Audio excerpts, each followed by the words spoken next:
চপ্পু শেষ। বাকি যারা এতদিন আশায় বুক বেঁধেছিল যে আপা চট করে আসবে আর ফট করে ধরবো, এগুলোও শেষ। কারণ যে আশায় ছিলেন যে আর একটা নতুন দল গঠন করব, সে আব্দুল হামিদ ও শয়তান পালিয়েছে। কথা বলছে না কেন? আপনি যে থরে থরে সাজিয়ে চিন্তা ভাবনা করেছিলেন যে যাই হোক এ দেশের লোক তো আর এই ফ্যাসিস্ট, এই সন্ত্রাসী, এই স্বৈরাচারদের মানে না, কি করা যায়? নরমাল যারা হালকা পাতলা আছে তাদেরকে দিয়ে নতুন দল গঠন করে আবার দেশে চালিয়ে দেব, সেইটা আবার হইল না। এ আব্দুল হামিদ, এই অ্যাডভোকেট আব্দুল হামিদ রাষ্ট্রপতি, এর সভাপতি, আর ওইদিকে নারায়ণগঞ্জের সেলিনা হায়াত আইভি এর সেক্রেটারি, এই দিয়ে চেষ্টা চালাচ্ছিল সামনে যে এদেরকে দুইজনকে দিয়ে আমরা চেষ্টা করব যে দেশে আবার আওয়ামী লীগ যেন না। সেটা তো অলরেডি নিষিদ্ধ হয়ে গেছে, একজন পালিয়েছে আর একজন ছেলে এখন মার্ডার মামলার আসামি। সব ভিডিও ফুটেজ আছে।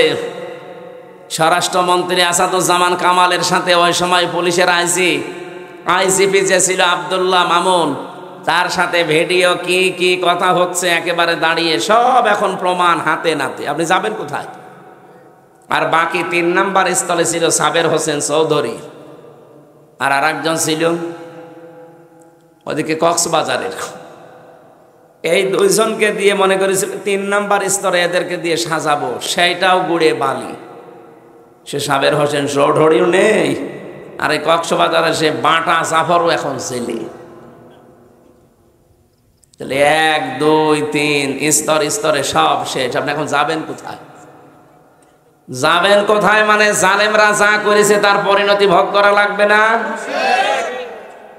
এই জন্য আগামীতে কেউ যেন আবার এরকম জুলুম করেন না। নিজে যা করেন অপরাধ, আর একজন ভালো মানুষের উপরে ঘাড়ে দোষটা চাপিয়ে নিজে ভালো সাজছে। আপনি যার উপরে দোষ দিতে চান, আপনার বিবেকের কাছে প্রশ্ন করেন, আসলে কি সেই লোকটা অপরাধী? আপনি কার দিকে তাকিয়ে কথা বলেন? বলেন। সোস যদি ঝাঁঝরকে বলে, ঝাঁঝর যদি সোসকে বলে যে তোমার পেছনে দেখলাম একটা ফোঁটা করা আছে, এটা মেনে নেওয়া যায়? সোসের তো ফোঁটা কয়টা, আর ঝাঁঝরের? আপনারা যারা দোষ দেন আজ, আপনাদের ফোঁটা কয়টা আপনারা জানেন?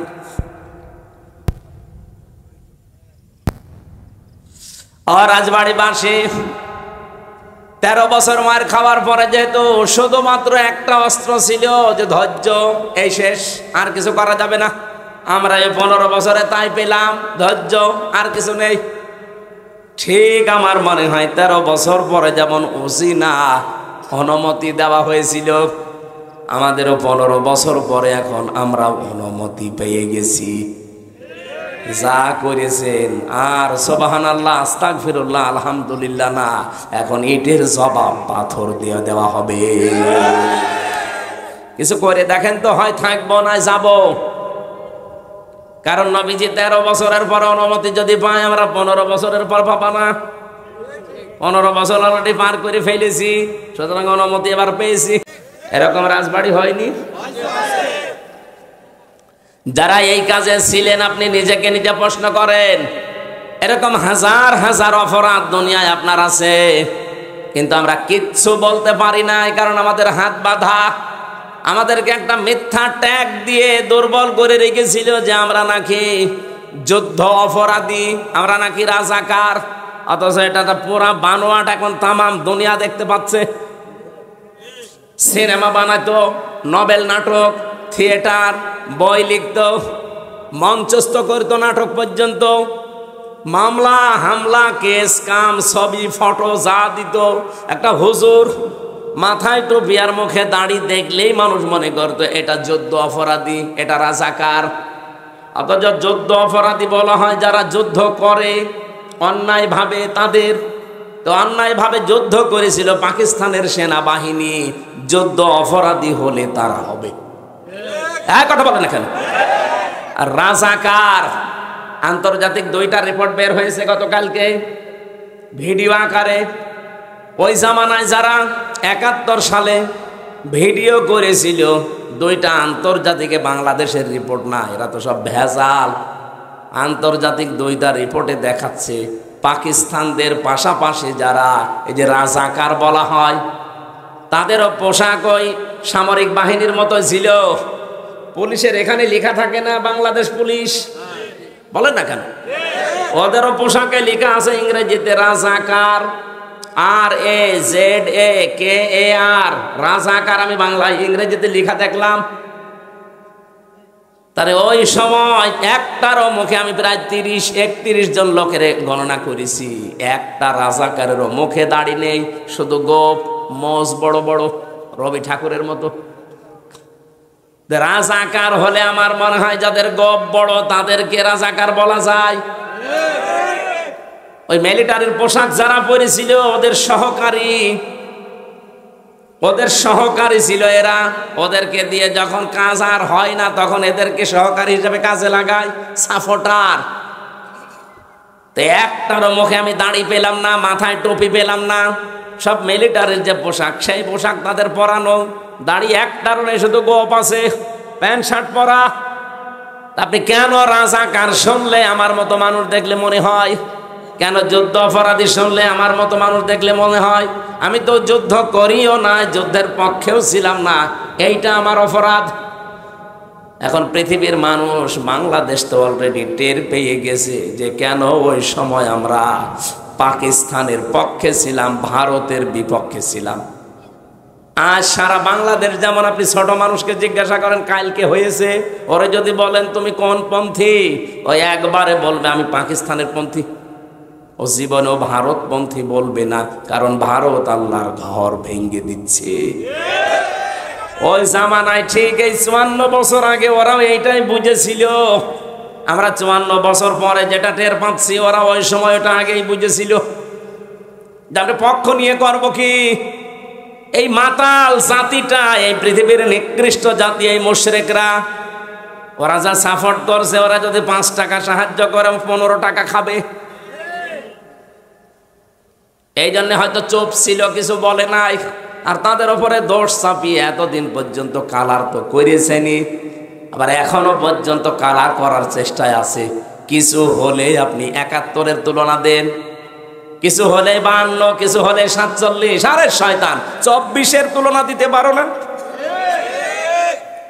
কথা তুললে 71, 47, 52 মানে 24-এর কথা বলা লাগবে এখন, কারণ দেশ চলছে 24-এর চেতনা অনুযায়ী। এটা মে মাসের আজকে 20 তারিখ, আর সামনে মাসের 11 দিন আছে, আর সামনে মাসের জুন মাসের 10 দিন, 21 দিন পরে জুলাই ঘোষণাপত্র বের হবে, 36শে জুলাই। তখন এমনি যে সংবিধান চলছে এটা বাতিল হয়ে যাবে, ওই সংবিধান থেকে দেশ চলবে। এখন যে চোপ্পমিয়া আছে, চোপ্পমিয়া অটোমেটিক বাতিল হয়ে যাবে, কারণ ওই সংবিধান থেকে তাকে রাষ্ট্রপতি বানানো, ওইটাই তখন থাকবে না। জুলাইয়ের চেতনা দেখে যে জুলাই ঘোষণাপত্র পাঠ হবে 10 তারিখে জুনে, ওইটা থেকে দেশ চলবে। চুপ্পু শেষ। বাকি যারা এতদিন আশায় বুক বেঁধেছিল যে আপা চট করে আসবে আর ফট করে ধরবো, এগুলোও শেষ। কারণ যে আশায় ছিলেন যে আর একটা নতুন দল গঠন করব, সে আব্দুল হামিদ ও শয়তান পালিয়েছে। কথা বলছে না কেন? আপনি যে থরে থরে সাজিয়ে চিন্তা ভাবনা করেছিলেন যে যাই হোক দেশের লোক তো আর এই ফ্যাসিস্ট, এই সন্ত্রাসী, এই স্বৈরাচারদের মানে না, কি করা যায়? নরমাল যারা হালকা পাতলা আছে তাদেরকে দিয়ে নতুন দল গঠন করে আবার দেশে চালিয়ে দেব, সেইটা আবার হইল না। এ আব্দুল হামিদ, এই অ্যাডভোকেট আব্দুল হামিদ রাষ্ট্রপতি, এর সভাপতি, আর ওইদিকে নারায়ণগঞ্জের সেলিনা হায়াত আইভি, এর সেক্রেটারি। এই দিয়ে চেষ্টা চালাচ্ছিল সামনে যে এদেরকে 2 জনকে দিয়ে আমরা চেষ্টা করব যে দেশে আবার আওয়ামী লীগ যেন না, সেটা তো অলরেডি নিষিদ্ধ হয়ে গেছে। একজন পালিয়েছে আর একজন ছেলে এখন মার্ডার মামলার আসামি। সব ভিডিও ফুটেজ আছে। স্বরাষ্ট্রমন্ত্রী আসাদুজ্জামান কামালের সাথে ওই সময় পুলিশের আইজিপি যে ছিল আব্দুল্লাহ মামুন, তার সাথে ভিডিও কি কি কথা হচ্ছে একেবারে দাঁড়িয়ে, সব এখন প্রমাণ হাতে নাতে। আপনি যাবেন কোথায়? আর বাকি 3 নাম্বার স্থলে ছিল সাবের হোসেন চৌধুরী, আর আরেকজন ছিল ওদিকে কক্সবাজারের। এই 2 জনকে দিয়ে মনে করেছিল 3 নাম্বার স্তরে এদেরকে দিয়ে সাজাবো, সেইটাও গুড়ে বালি। সে সাবের হোসেন চৌধুরীও নেই, আর এই কক্সবাজারে সে বাটা জাফরও এখন ছেলে। তাহলে 1 2 3 স্তরে স্তরে সব শেষ। আপনি এখন যাবেন কোথায়? যাবেন কোথায় মানে জালেমরা যা করেছে তার পরিণতি ভোগ করা লাগবে না? এই জন্য আগামীতে কেউ যেন আবার এরকম জুলুম করেন না। নিজে যা করেন অপরাধ, আর একজন ভালো মানুষের উপরে ঘাড়ে দোষটা চাপিয়ে নিজে ভালো সাজছে। আপনি যার উপরে দোষ দিতে চান, আপনার বিবেকের কাছে প্রশ্ন করেন, আসলে কি সেই লোকটা অপরাধী? আপনি কার দিকে তাকিয়ে কথা বলেন? বলেন। সোস যদি ঝাঁঝরকে বলে, ঝাঁঝর যদি সোসকে বলে যে তোমার পেছনে দেখলাম একটা ফোঁটা করা আছে, এটা মেনে নেওয়া যায়? সোসের তো ফোঁটা কয়টা, আর ঝাঁঝরের? আপনারা যারা দোষ দেন আজ, আপনাদের ফোঁটা কয়টা আপনারা জানেন?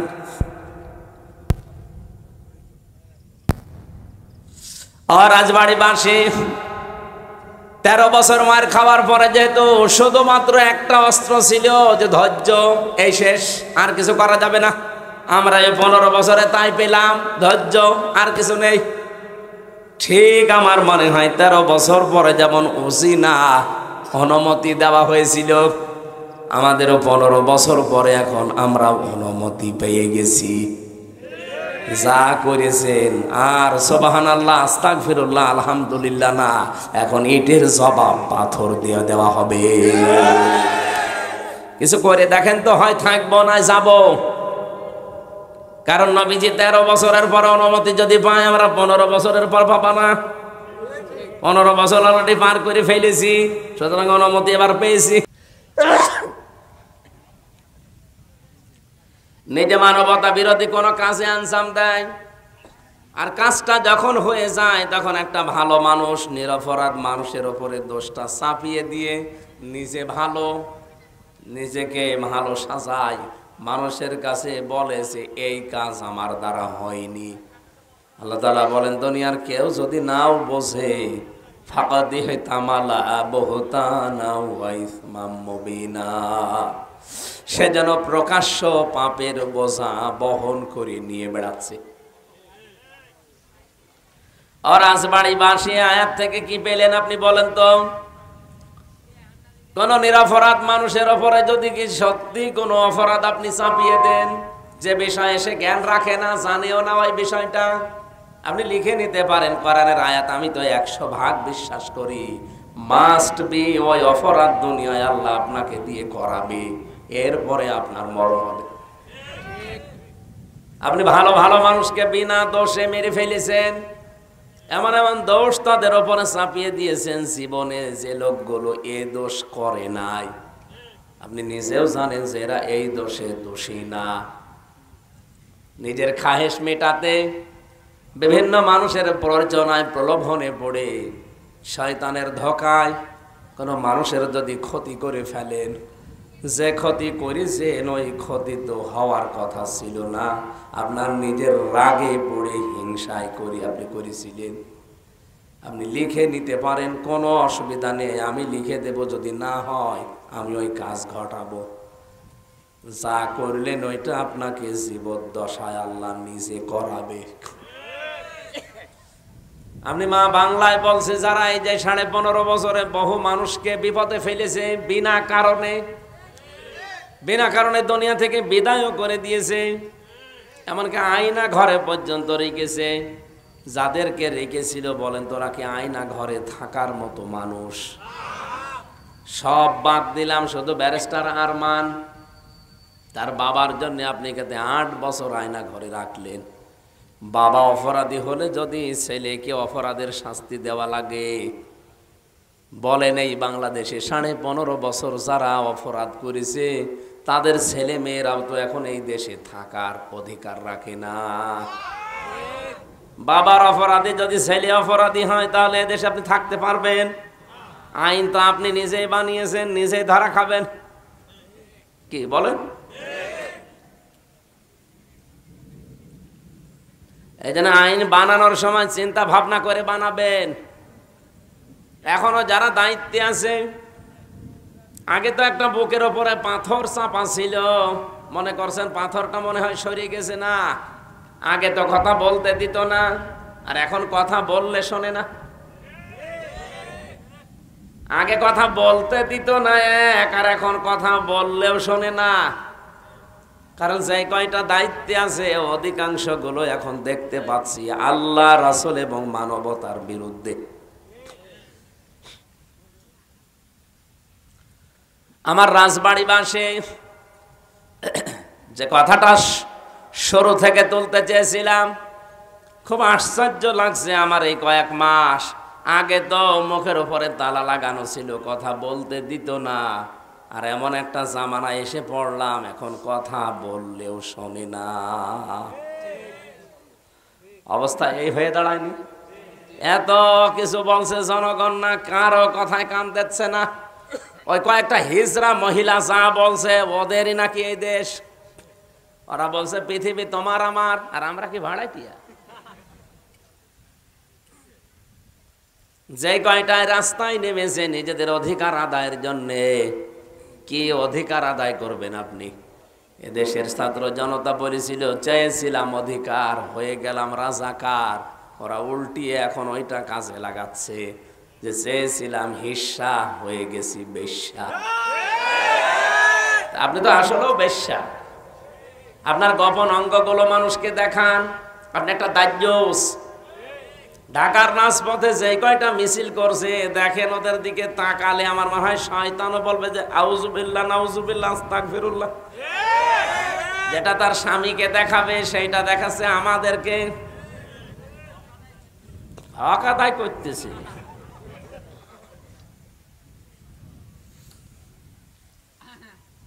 আশা করবো এগুলো বন্ধ হওয়া দরকার। এদের পেছনে রাঘব বোয়ালরা আছে, এদের জীবনও সাহস হইতো না। মিছিল 8-10 জন, 15-20 জন বের করে, মানুষ চাই কয়জন, তার চাইতে মিডিয়া বেশি। কোথায় পায় এরা? এসব ভাড়া করা বিশ্বের মোড়লদেরকে দেখাতে চায় যে আমরা নারী অধিকার আদায়ের পক্ষে। এর নাম নারীর অধিকার। আজকে ইসলামপন্থী এক মা দেখলাম বলছিল বোরকা পরে, যে নিজের গোপন অঙ্গগুলো মানুষকে দেখানো যদি অধিকার হয়, এরকম অধিকার এই দেশের মুসলিম মেয়েদের দরকার নেই। যারা ওগুলো করছেন এরা দেশের মেয়ে না। আমি যে মিছিলটা দেখলাম সামনে শুধু 2 জন বাংলাদেশের মেয়ে লোক, বাকি অধিকাংশ কলকাতা থেকে ভাড়া করা।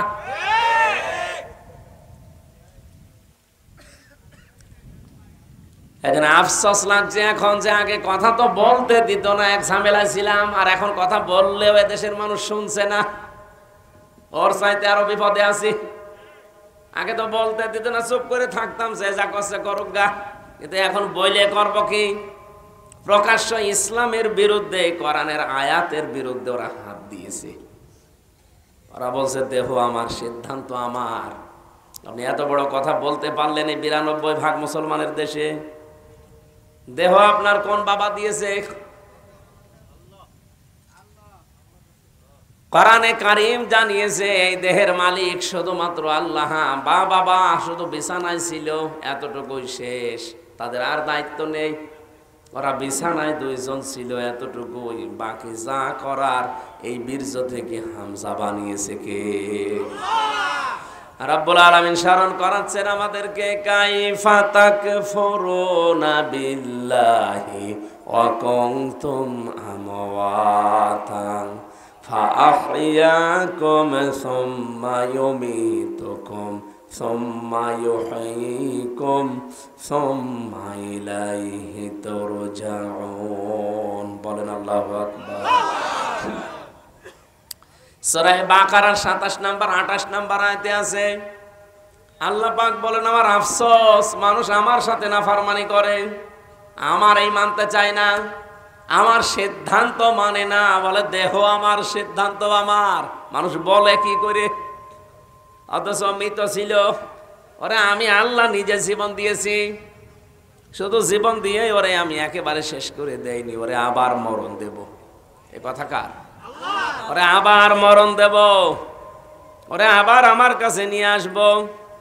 এই জন্য আল্লাহ আয়াত শুরুই করেছেন কাইফা শব্দটা দিয়ে। বালাগাত মানতে আমরা যারা পড়ি, পড়ায় যারা বসি, দেখবেন বালাগাত মানতে গিয়ে কিছু কিছু শব্দ পাওয়া যায়, কোন সেন্টেন্সের আগে যদি আসে বাংলা অর্থ দাঁড়ায় কখনোই হবে না।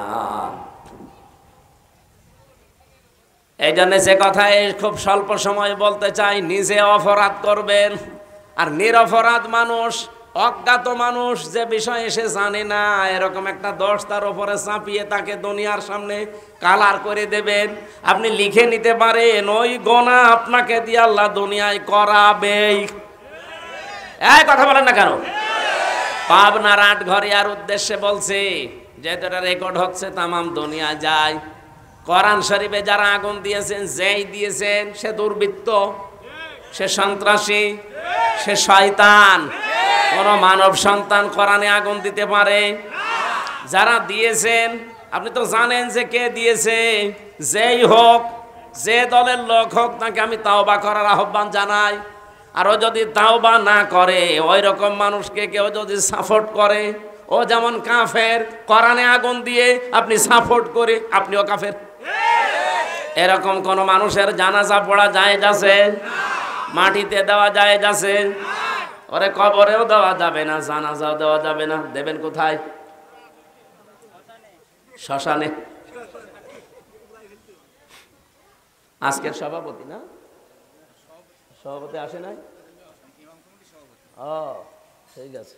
আওয়াবুল্লাহ ইব্রাহিম সাহেব আজকে সভাপতি ছিল, আসে নাই। বৃষ্টি কি খুব বেশি হচ্ছে? একটু শোনেন নাকি?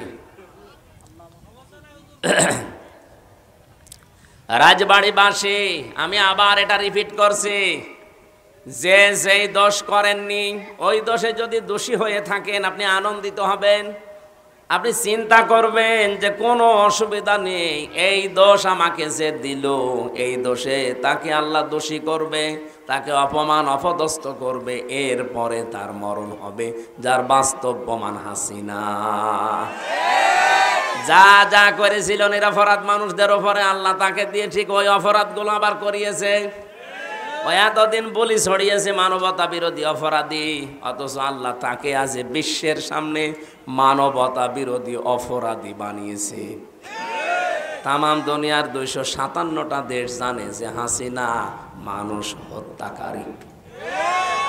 কি শুধু এতটুকুই না, ও যে আয়না ঘরে রেখেছিল 8 বছর 10 বছর, আন্তর্জাতিক আদালত হেগে যে মামলাগুলো হয়েছে, আমার তো মনে হচ্ছে সামনে ওরেও আল্লাহ কপালে লিখে রেখেছে, ওরেও আয়না ঘরে থাকা লাগতে পারে। আর ওরা আয়না ঘরে আছে। এই আয়না ঘরে একটু কষ্ট বেশি ছিল, একটু একটু শান্তিতে আছে। এই তাছাড়াও কোনে আছে কেউ সেরকম জানে না, ওর সাক্ষাৎ নিষেধ। তো আয়না ঘর না ওটা? আল্লাহ আর কি দেখাবে? সামনে বাকি আছে ও নিরপরাধ মানুষদের যাদের ফাঁসি দিয়েছে, আমার মনে হয় ওরও ফাঁসির দড়ি ঝুলতেছে। দেখেন সামনে সব দেখা যাবে। এইটার দিকে তাকিয়ে আমি বলছি, পাবনার এই ঘটনাকে স্মরণ করায় যারা এই কাজ করলেন, যার উপরে রাগ করে হিংসা করে করেছেন, আপনি কিন্তু কোরআন শরীফে আগুন দেননি, আপনি আগুন দিয়েছেন নিজের কপালে। এই জন্য যারা এই কাজ করেছেন তাওবা করেন ভাই, স্বীকার করেন। তাওবার নিয়ম কি কি বললাম? প্রথমে স্বীকার করা। প্রথমে কি? এখন স্বীকার করবেন কার কাছে? না না, স্বীকার করবেন অপরাধ যার কাছে, স্বীকার তার কাছে। আপনি যার কাছে দোষ করেছেন তার কাছে স্বীকার করবেন। পাবনার এই অফিসে 150 কোরআনে যারা আগুন লাগিয়েছেন, এই অফিসের মালিক যারা, তাদের কাছে স্বীকার করবেন। যদি ওই অফিসের লোকজনই আগুন দিয়ে থাকে, তারা নিজেরাই জাতির সামনে বলবেন যে আমরা এই কাজ করেছি। ওরা যদি না করে অন্য কেউ করে থাকে, কোন দুর্বৃত্ত যেই হোক, তার জাতির সামনে বলা লাগবে যে আমি করেছি। এটা যদি না করে ও শুধু আস্তাগফিরুল্লাহ পড়ে, ওর আস্তাগফিরুল্লাহ হবে না। কে কথা বলেন না কেন? এরকম বহু আস্তাগফিরুল্লাহ পড়া মানুষ আমি পেয়েছি। জেলখানা এক ওসি পেয়েছিলাম আস্তাগফিরুল্লাহ পড়ে। হুজুরের নির্বাচনের আগে আমি বাইরে ছিলাম, রাত 12টার পর থেকে ভোট কাটা আরম্ভ করেছিলাম। যত ভোট পাঁচি কেটেছি, ফজরের আজান দিলে সব বাক্সগুলো জায়গা মতো পাঠিয়ে দিয়েছি। এরপরে গোসল করে ওযু করে নামাজ পড়ে বললাম আস্তাগফিরুল্লাহ। আমার এই তাও বাকি হয়েছে না, কারণ আপনি তো আল্লাহর কাছে দোষ করেননি, আপনি মানুষের অধিকার নষ্ট করেছেন। এটা হকুল্লাহ না, এটা হকুল ইবাদ। আল্লাহর হক নষ্ট করলে আল্লাহ ইচ্ছা করলে মাফও করতে পারে, শাস্তিও দিতে পারে, ওনার ইচ্ছা। কিন্তু হকুল ইবাদ, বান্দার হক যদি কেউ নষ্ট করে থাকে, ওটা আগে তার কাছে স্বীকার করা লাগবে। আর যে হক নষ্ট করেছেন, হককে ফেরত দেওয়া লাগবে। বলেন তো আপনি এই হক ফেরত দেবেন কি করে? এই ওসির 8 বছর জেল, ও জেল থেকে বের হয়ে দেখবে যে যাদের হক আমি নষ্ট করেছিলাম অনেক ভোটার মরে গেছে। বলেন বলেন, ও তার কাছে মাপ চাবে কি করে? সে তো মরে গেছে। আপনি বলেন নিজের দিকে তাকিয়ে আর ওই ওসির দিকে তাকিয়েও কি মাপ পাবে জীবনে? মাপ পাবে কি করে? কারণ ও আল্লাহর কাছে মাপ চাইলেও তো হবে না, কারণ ও আল্লাহর কাছে দোষ করে নাই, ও দোষ করেছে ওই 3 লাখ 3.5 লাখ ভোটারের কাছে। এই 3.5 লাখ ভোটার, কত মানুষ তো 8 বছরে মরে যাবে। কি করে আপনি জেল থেকে তাদের বের হয়ে পাবেন? তার মানে আপনি কপালে আগুন লাগিয়েছেন। আমি যে তাওবারে 3টা নিয়ম এমনি এমনি বলি নাই। আমরা দেশের মানুষ অনেকেই মনে করি সবই আল্লাহর কাছে। আল্লাহর কাছে মানে অপরাধ যার কাছে স্বীকার করবেন তার কাছে। সুতরাং পাবনায় কোরআনে আগুন যার কারণে দিয়েছেন, যে দিয়েছেন সে তো জানেন যে আমি দিয়েছি। তার উচিত হবে জনসম্মুখে এসে অথবা ওই অফিসের মালিক যারা, তাদের কাছে যে বলা যে ভাই আমি মাপ চাই, আমি অপরাধ করেছিলাম, এতগুলো কোরআন পড়িয়ে ফেলেছি, আমি আবার 150 কোরআন কিনে দেব। 1 নাম্বার। 2 নাম্বারে সে যেন রাত দিন 24 ঘন্টা অনুশোচনা করে, অনুতপ্ত হয়। 3 নাম্বারে আমি জীবনে আর এরকম কোরআন বিরোধী কোনো কাজ করব না, জীবনের মতো ফিরে আসলাম। এর নাম হচ্ছে তাওবা। এই তাওবার জন্য আল্লাহ আহ্বান জানিয়েছেন, যারা এরকম তাওবা করবে তাদের ওই ডাকাতের মতো আল্লাহ মাফ করে দেবে। ও শুধু একটু নড়াচড়া দিয়েছিল, ওর এই নড়াচড়া দেখে যদি আল্লাহ জমিনকে ভূমিকম্প দিয়ে ওর লাশকে একটা আষাঢ় দিয়ে সামনের দিকে এগিয়ে দিতে পারে। আজ আমাদের মনটা দরকার, ভেতরের অবস্থা কি এটা আপনি জানেন আর আমি নিজে জানি। সুতরাং মন পাল্টান, যার কাছে যে দোষ করেছেন, অপরাধ করেছেন, তার কাছে স্বীকার করে অনুশোচনা করেন, অনুতপ্ত হন। জীবনের মতো আমি আর এই কাজে যাব না বলে ফিরে আসেন। আশা করছি আল্লাহ আমাদের অপরাধ শুধু মাফ করবে না, মাফ করার পরে পুরা জায়গাটা নেকি দিয়ে পাল্টিয়ে দেবে। দরুদ আর সালাম পড়ে আমাদের নির্ধারিত যে আয়াত পড়লাম সূরা হজ 39, 40, 41 নাম্বার আয়াত। এত আয়াত তাফসীর মাহফিল আমার পড়া হয় না, একটু বেশি হয়ে গেছে। ইন্নাহু হুয়াল গফুরুর রহিম। রব্বুল আলামিন বলেন, হে নবী আমার বান্দা আর বান্দীদেরকে আপনি বলেন, নফসের উপরে জুলুম করে যারা নিজেদেরকে নষ্ট করে ফেলেছো, আশা হারিয়ে ফেলেছে যে না আর মনে হয় হবে না, ফিরে আসো, আল্লাহর রহমত থেকে নৈরাশ হয়ে যেও না। লা তাকনাতু মির রাহমাতিল্লাহ, কখনোই আল্লাহর রহমত থেকে নৈরাশ হয়ে যেও না। নিজেকে আল্লাহর রহমত থেকে দূরে মনে করবা না। ইন্নাল্লাহা ইয়াগফিরুয যুনুবা জামিআ, অবশ্যই আমার আল্লাহ পৃথিবীর যত অপরাধ আছে সব মাফ করে দিচ্ছে, দেবে। কারণ তার যে 2টা নাম আল্লাহ এখানে নিয়েছেন, ইন্নাহু হুয়াল গফুরুর রহিম, তিনি একদিকে গফুর আর একদিকে রহিম। আমরা কায়দার পেছনে আল্লাহর 99টা নাম পড়েছিলাম, তাফসীরে আমি 5000 নাম পেয়েছি। এই 99টার ভেতরে একটা নাম আছে আত-তাওয়াব। কি আছে? তাওয়াব মানে পূর্ণ তওবা কবুলকারী। যতবার আপনি অপরাধ করবেন, যতবার ফিরে আসবেন, আল্লাহ ততবারই আপনাকে ক্ষমা করার জন্য বসে আছে। এখানে আমরা যারা আছি, আমার মনে হচ্ছে যদিও আমি উপরে বসে আছি, সব চাইতে বড় অপরাধী এখন আমি, কারণ আমার নিজের হিসাবটা আমি জানি। এই পৃথিবীতে সব চাইতে বড় অপরাধী আমার কাছে নিজের মনে হয়। অপরাধের জন্য মন থেকে আজকে আমরা স্বীকার করে নিচ্ছি, আল্লাহ আমরা রহমত থেকে নৈরাশ হয়ে যাইনি, অবশ্যই আমি নিজে গুনাহগার অপরাধী। 2 নম্বরে আমার মন থেকে অনুশোচনা আসছে, আমি অনুতপ্ত হয়ে গেছি। 3 নম্বরে জীবনের মতো আজকে অটল একটা সিদ্ধান্ত নেব, অটল সিদ্ধান্তে থাকবো। যতই লোভনীয় বস্তু আসুক, যত সহজ সরল অনুকূলে পরিবেশ তৈরি হোক, নিষিদ্ধ কোন কাজে আমি হামজা সহ যারা আছি কোনদিন আর যাব না। পারা যাবে না। আল্লাহর এক বান্দা 99টা পর্যন্ত মানুষ মেরেছিল, 99টা হত্যা করার পরে সে চিন্তা করছে এত মানুষ মেরে ফেললাম, আমার মনে হয় আর মাফ হবে না। গ্রাম্য এক বান্দার কাছে জিজ্ঞাসা করছে, সে হালকা পাতলা নামাজ কালাম পড়াতে পারে এরকম মানুষ, বলছে ভাই আমি তো 99টা মানুষ মেরে ফেলেছি, আমার এই অপরাধ কি মাফ হবে? লোকটা কোরআন হাদিসের ডিপলি গভীর জ্ঞান রাখে না, রাগ করে বলে ফেলেছে তোর মাফ কিসের? তোর কোনো মাফ নেই, তুই 99টা মানুষ হত্যাকারী, তোর জাহান্নামে দেবে। বলছে জাহান্নামে যদি যাওয়াই লাগে তোমারে বাঁচিয়ে রাখে আমার দরকার কি, তোমারে শেষ করে ওরে দিয়ে 100টা মনের ভেতরে বেড়ে আরেকটু অনুশোচনাতে আমি এই লোকটারও মেরে ফেললাম, একটু হালকা নামাজ কালাম পড়তো, এতদিন যা মেরেছি অন্তত আজকে একটা ভালো মানুষও শেষ করে দিলাম। ঠিক আছে,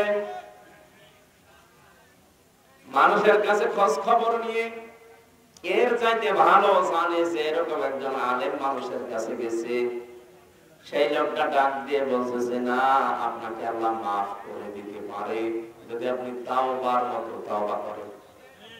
উনি বলছে তাওবার মতো তাওবা কি? তাওবা কি এটা জানতে হলে আলেমের কাছে আপনাকে যাওয়া লাগবে।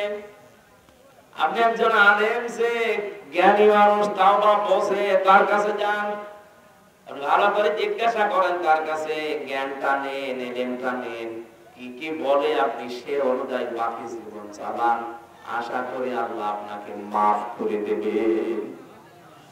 লোকটা ওখান থেকে ফিরছিল আলেমের বাড়ির দিকে, আজকে আর নিজের বাড়িতেও যাব না। কিছু তো যাওয়ার পরে আল্লাহ পাক বলেন আজরাইলের জানটা নিয়ে আসো, জান কবজ করবে। এই যে মরণের বিছানায় পড়ে গিয়ে ও লাফাচ্ছিল যে আমি একটা ভালো কাজে যাচ্ছিলাম আর এখনই আমার জানটা শেষ হয়ে যাচ্ছে, এতদিন দিয়ে এত বড় বড় অপরাধ করলাম, কোনোদিন তো হোঁচট খাইনি, আজকে হঠাৎ হোঁচট খেয়ে গেলাম।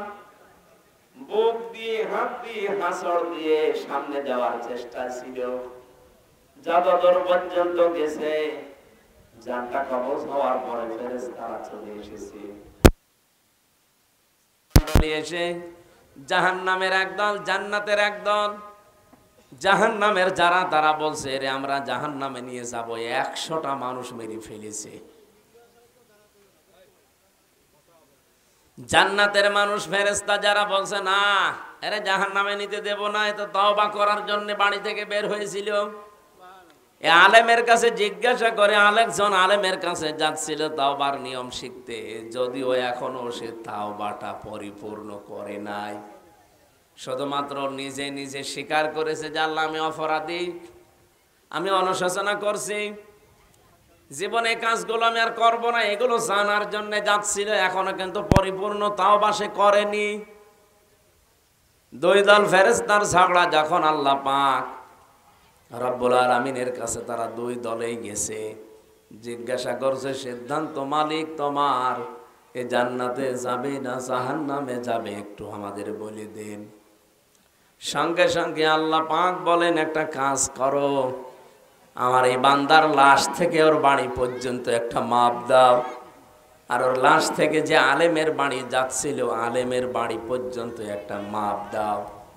যেদিকে দূরত্ব কম হবে, যদি আলেমের বাড়ির দূরত্ব কম হয়, লাশ থেকে আমি আল্লাহ সত্যি ওরে মাফ করে দেব। বুখারী শরীফের হাদিস এটা। নবীজি বলেন আল্লাহর এই বান্দার লাশ থেকে তার আলেমের বাড়ি পর্যন্ত রাস্তার দূরত্ব বেশি ছিল, নিজের বাড়ির দূরত্ব কম ছিল। এরপরেও মহান রব্বুল ইজ্জাতুল জালাল মাটিকে আদেশ দিলেন, মাটির ভেতরে ভূমিকম্প তৈরি হয়ে গেল। লাশকে আমার আল্লাহ আষাঢ় দিয়ে আলেমের বাড়ির দিকে কমপক্ষে 2.5 হাত পর্যন্ত এগিয়ে দিয়েছে। ফেরেশতারা মাপ দিতে গিয়ে দেখে যে নিজের বাড়ি থেকে এ আলেমের বাড়ি পর্যন্ত দূরত্বর দিক থেকে লাশের কাছ থেকে আলেমের বাড়ি কাছাকাছি হয়ে গেছে। আল্লাহর সিদ্ধান্ত ছিল যেটা কাছে হবে সেই দিকে যাবে। রব্বুল আলামিন শুধু তার তাওবা করার নিয়ত ছিল, পরিপূর্ণ করতে পারে নাই, তারপরও আল্লাহ তাকে মাফ করে জান্নাতে দিয়ে দিয়েছে।